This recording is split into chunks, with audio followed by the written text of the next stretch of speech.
Des témoins parlent du nombre colossal, avec des ailes assez larges pour obscurcir le soleil. Une ancienne bête du ciel issue des légendes, dont beaucoup jurent qu'elle existe encore aujourd'hui. À travers l'Amérique du Nord, des histoires persistent sur d'immenses oiseaux planant haut au-dessus des arbres. Des créatures si massives que le battement de leurs ailes ferait gronder le tonnerre et que leurs yeux brilleraient comme des éclairs. Pour beaucoup d'autochtones, ces êtres ne sont pas que des légendes. Ils sont sacrés. Dans la tradition Lakota, l'oiseau tonnerre, ou Wakinyan, est un esprit du ciel d'une puissance immense, à la fois protecteur et punisseur. Les peuples algonquins et ménominés décrivent des êtres similaires, d'énormes gardiens ailés qui contrôlent les tempêtes et veillent sur le monde. Ce ne sont pas de simples mythes, mais des forces réelles, avec une véritable présence. Aujourd'hui, nous posons une question audacieuse. Ces récits anciens pourraient-ils être fondés sur une vérité littérale? L'oiseau tonnerre serait-il autre chose qu'une métaphore? Dans cette enquête, nous explorerons les traditions autochtones, les articles de journaux historiques sur des oiseaux géants, ainsi que des témoignages modernes d'observateurs, certains affirmant avoir vu des envergures plus larges que de petits avions. Nous examinerons les archives fossiles de véritables géants ailés préhistoriques comme l'Argentavis et nous prendrons en compte les arguments des sceptiques face à un nombre croissant de témoignages cohérents et surprenants. À la fin de cette vidéo, vous aurez une idée claire du dossier étonnamment convaincant en faveur de l'existence réelle de l'oiseau tonnerre. Mais qu'est-ce qu'un oiseau tonnerre? Les oiseaux tonnerres sont généralement décrits comme des êtres ailés gigantesques, bien plus grands que toutes les espèces d'oiseaux connues. Les témoins ont estimé l'envergure de leurs ailes entre 15 et plus de 30 pieds. Certains disent qu'ils ressemblent à un aigle ou un condor gigantesque. D'autres rapportent des ailes coriaces, plus proches de celles d'un ptérosaure. Mais presque tous s'accordent à dire qu'il s'agit de quelque chose de surnaturel, un prédateur des cieux si grand et puissant qu'il pourrait facilement soulever un cerf ou, comme certains le rapportent, même un enfant humain. Le folklore amérindien. Parmi les peuples de langue algonquine, l'oiseau tonnerre est vénéré comme un esprit gardien qui apporte la pluie et lance la foudre pour punir ceux qui enfreignent les lois morales. Les Ménominés du Wisconsin parlent des oiseaux tonnerres se reposant au sommet d'une grande montagne à l'ouest, protégeant l'humanité des grands serpents cornus qui vivent sous la terre. Dans le nord-ouest du Pacifique, le peuple Kwakwaka'wakw raconte les batailles épiques de l'oiseau tonnerre contre la puissante baleine, une force de la mer. Ces récits ne sont pas de simples métaphores. Ce sont des histoires orales cohérentes transmises avec respect, décrivant souvent l'oiseau tonnerre comme un être réel du monde naturel, doté d'une signification spirituelle puissante et profonde. Dans la tradition Lakota, l'oiseau tonnerre, connu sous le nom de Wakinyan, est un esprit céleste redoutable. Stephanie Big Eagle, une artiste Lakota et éducatrice culturelle, souligne le rôle sacré des oiseaux tonnerres, déclarant, je cite, les oiseaux tonnerres sont l'une de nos entités sacrées et célébrées avec lesquelles nous travaillons.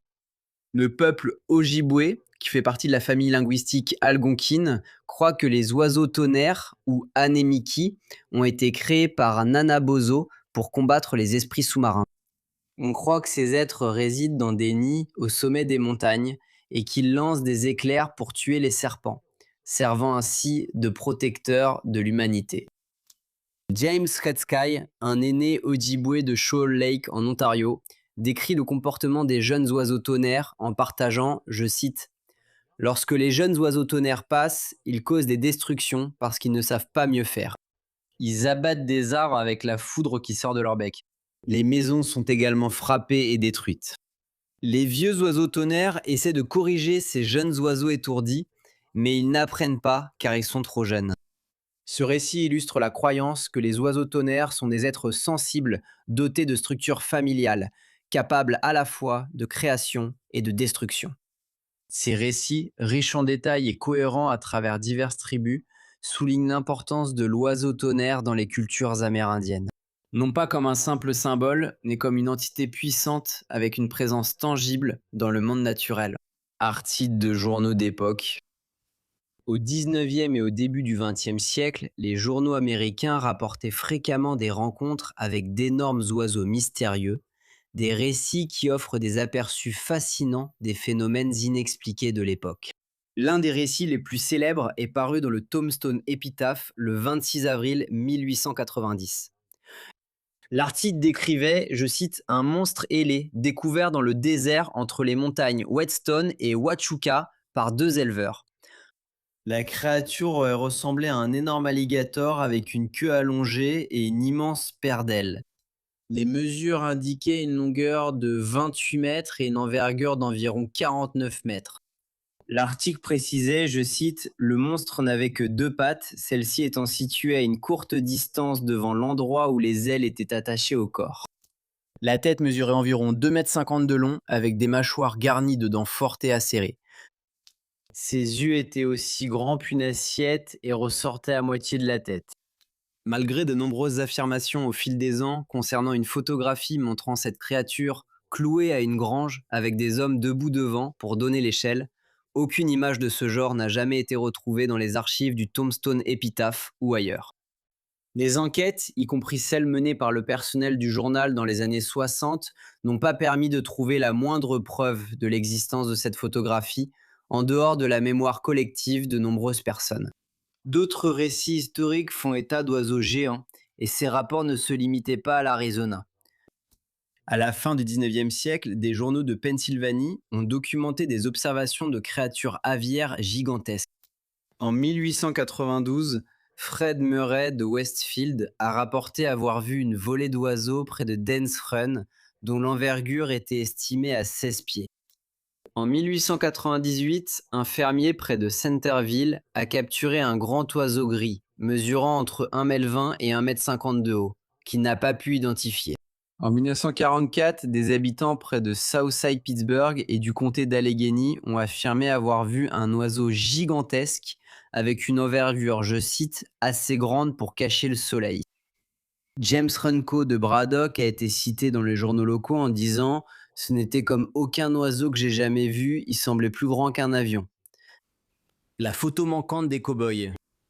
La légende de la photo manquante de l'oiseau tonnerre reste l'un des mystères les plus durables de la cryptozoologie. Cette image insaisissable, censée montrer un groupe de cow-boys posant à côté d'une créature ailée gigantesque, souvent décrite comme ressemblant à un ptérosaure, a fait l'objet d'innombrables souvenirs, enquêtes et débats. Ivan T. Sanderson, un zoologiste et cryptozoologue respecté, affirmait avoir possédé autrefois une copie de cette photographie. Il a raconté qu'il possédait une copie photostatique de l'image, qu'il avait prêtée à deux associés, qui l'ont ensuite perdue. Sanderson a décrit la créature sur la photo comme ayant un long bec pointu, semblable à celui d'un ptéranodon, et a noté que les hommes sur l'image étaient habillés en cow-boy, debout devant une grange, avec les ailes de la créature largement déployées. Il a également mentionné avoir montré la photo lors d'une apparition à la télévision canadienne au début des années 70, bien qu'aucun enregistrement de cette émission n'ait été retrouvé. De nombreuses personnes ont rapporté avoir des souvenirs vifs d'avoir vu la photo du Thunderbird dans diverses publications au milieu du XXe siècle. Dans le numéro de septembre 1963 du magazine Fate, un correspondant nommé H. M. Crandall a affirmé que la photo avait été publiée dans des journaux à travers toute l'Amérique. De même, l'auteur John Keel a insisté, je cite, « Je sais que je l'ai vu, et pas seulement ça, j'ai confronté mon souvenir à celui de beaucoup d'autres personnes qui l'ont vu aussi. » John Keel pensait avoir vu cette image dans des magazines masculins comme Saga ou True dans les années 1960. Un autre individu, connu sous le pseudonyme de Saint-Alban 999, se souvenait avoir vu la photo dans un article de magazine de 1967 sur de vieilles histoires de l'Ouest américain. Il a décrit l'image comme montrant plusieurs hommes pointant du doigt ce qui semble être un grand ptérodactyle noir cloué à leur cabane ou abri de chasse. Son souvenir était si détaillé qu'il a réalisé un dessin de la scène qui a été présenté dans diverses publications traitant du mystère.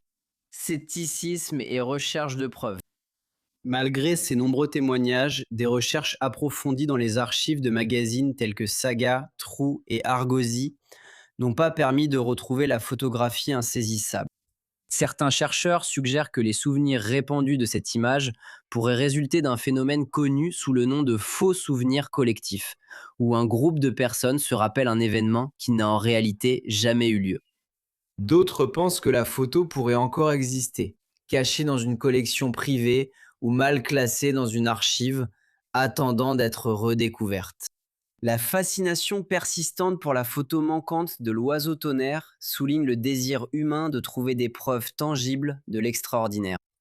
Que l'image ait réellement existé ou qu'elle soit le fruit d'imagination collective, la légende continue de captiver et d'inspirer ceux qui sont fascinés par les mystères du monde naturel. Témoignages oculaires modernes.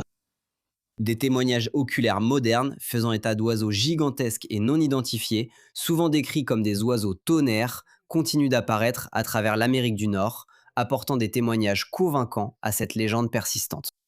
Le 25 juillet 1977, Marlon Lowe, âgé de 10 ans, jouait dans son jardin à Lawndale, dans l'Illinois, lorsque deux oiseaux énormes ont fondu sur lui. L'un d'eux aurait attrapé le garçon et l'aurait soulevé à plusieurs pieds du sol avant de le relâcher. Sa mère, Rousseau, a été témoin de toute la scène. Elle a ensuite déclaré aux journalistes, je cite, ça ressemblait à un condor, mais il était tout noir et avait un anneau blanc autour du cou. J'ai crié et j'ai couru vers eux, pensant que mon fils allait être emporté.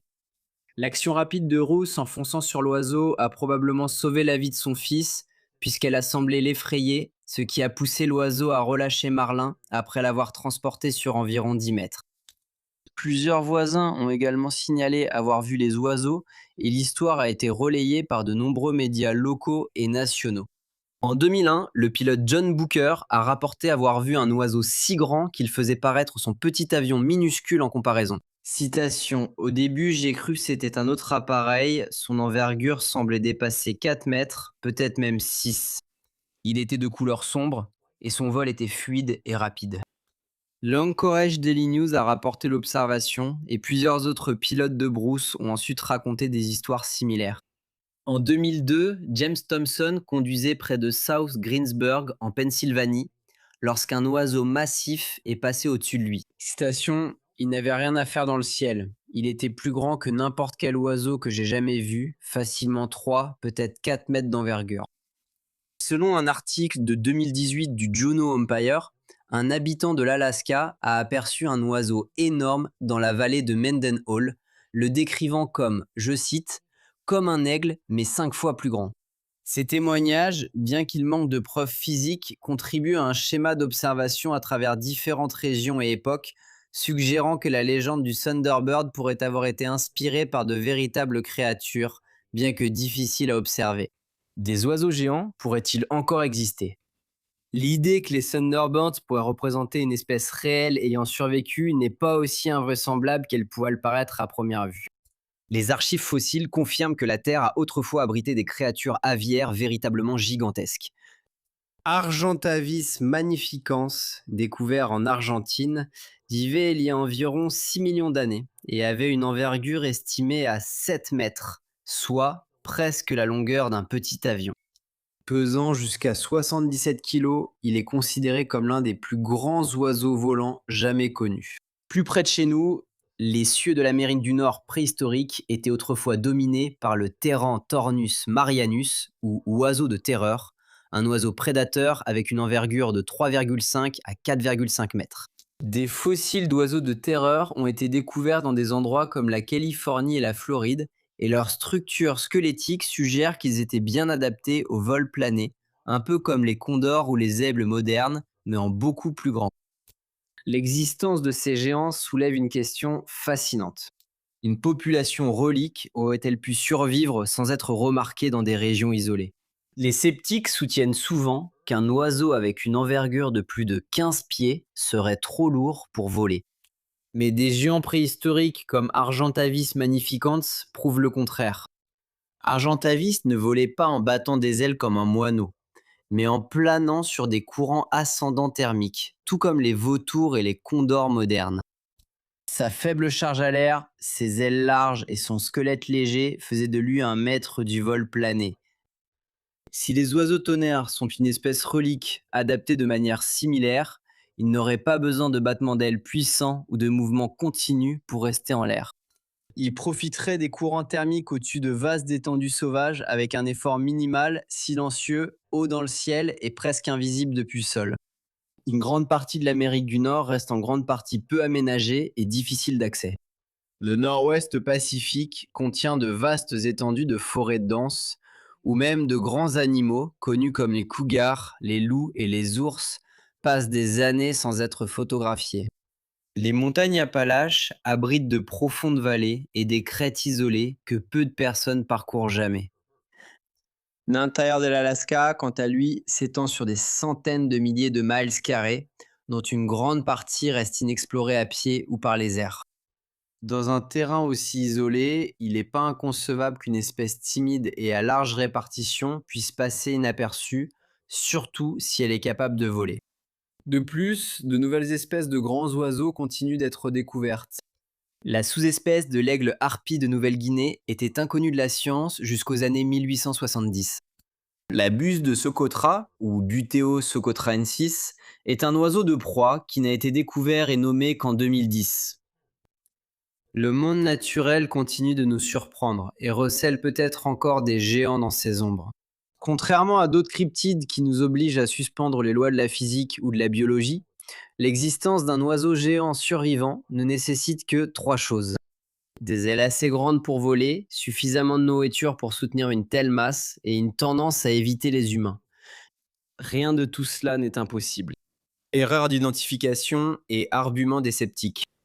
Les sceptiques suggèrent souvent que les observations d'oiseaux tonnerres ne sont que des cas d'erreur d'identification. Des ourubus à tête rouge de grande taille, des aigles royaux vus sous un angle étrange, ou même des grues du Canada sous un éclairage inhabituel. Parfois ils peuvent avoir raison. Cependant, ce qui distingue de nombreux témoignages de l'oiseau tonnerre, c'est les dimensions décrites. Les témoins estiment souvent l'envergure des ailes entre 15 et 20 pieds, voire plus, bien au-delà de celle des plus grands oiseaux connus. À titre de comparaison, l'envergure d'un pigargue à tête blanche dépasse rarement 8 pieds. Un condor de Californie, le plus grand oiseau volant d'Amérique du Nord aujourd'hui, atteint au maximum environ 10 pieds. Des descriptions d'oiseaux, je cite, aussi larges qu'un petit avion, ou assez grands pour, je cite, masquer le soleil, comme certains témoins l'ont affirmé, vont bien au-delà des limites d'une erreur d'identification plausible. Ces témoignages proviennent de régions, d'époques et de milieux sociaux divers. Pourtant, ils décrivent souvent les mêmes caractéristiques. Des ailes immenses, une apparence reptilienne ou dépourvue de plumes dans certains cas, et un vol plané silencieux. Lorsque tant d'observateurs indépendants racontent la même histoire improbable, les rejeter tous d'emblée semble intellectuellement paresseux. La dernière objection des sceptiques est l'absence de preuves physiques. Aucune carcasse, aucun os, ni photographie confirmée. C'est aussi le cas de nombreuses espèces insaisissables. Jusqu'en 1901, l'okapi était considéré comme un mythe. Le quelacanthe, un poisson préhistorique, a été déclaré éteint pendant 65 millions d'années avant qu'un spécimen ne soit capturé au large des côtes sud-africaines en 1938. La découverte n'arrive pas toujours quand on l'attend. L'oiseau tonnerre dans la culture populaire et la pseudoscience. Au cours des dernières décennies, l'oiseau tonnerre a connu une seconde vie dans la culture populaire. Il est apparu dans des bandes dessinées, des films et des jeux vidéo, parfois comme un esprit gardien noble, d'autres fois comme une bête monstrueuse. Des émissions comme Monster Quest et Mystère non résolu ont exploré la légende du Thunderbird.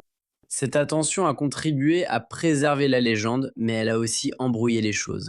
Les canulars, les récits exagérés et les images modifiées numériquement circulent largement en ligne, ce qui complique la tâche des chercheurs sérieux pour distinguer le vrai du faux.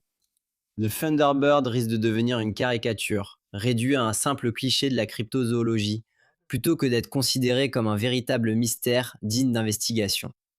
Et pourtant, le cœur de la légende demeure, une tradition largement répandue et culturellement cohérente, décrivant un oiseau d'une taille et d'une puissance impossibles, aperçu à travers les générations par des personnes n'ayant aucune raison de mentir. Conclusion, entre légende et réalité.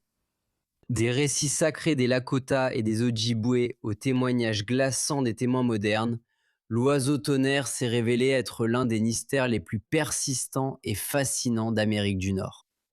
Son image est gravée sur des totems, peinte sur les parois des canyons et rapportée dans les journaux, anciens comme récents. Les sceptiques peuvent souligner l'absence de corps ou de nid. Les croyants mettent en avant la cohérence des témoignages, les archives fossiles d'une avifaune gigantesque et le nombre impressionnant d'observations crédibles qui défient toute explication simple. Nous sommes donc comme toujours face à deux possibilités. Premièrement, que ces histoires ne soient que des échos symboliques de créatures depuis longtemps éteintes et de métaphores culturelles. L'autre possibilité, c'est qu'il existe réellement quelque chose là-dehors, planant encore silencieusement au-dessus de la cime des arbres, aperçu seulement par ceux qui ont la chance ou la malchance de lever les yeux au bon moment. Peut-être, quelque part au-delà des nuages, l'oiseau tonnerre plane-t-il encore. Voilà donc, un cas vraiment fascinant et intrigant en faveur de l'existence littérale de l'être que certains appellent l'oiseau tonnerre. Que pensez-vous? Ces êtres existent-ils ou ne sont-ils que des métaphores? Faites-moi part de vos réflexions dans les commentaires ci-dessous, et bien sûr, si vous avez déjà aperçu un être de ce genre, j'aimerais beaucoup en entendre parler. Si vous voulez contribuer à mes futurs projets et m'apporter un soutien supplémentaire, un lien vers ma page Buy Me a Coffee est en description. Merci beaucoup d'avoir regardé.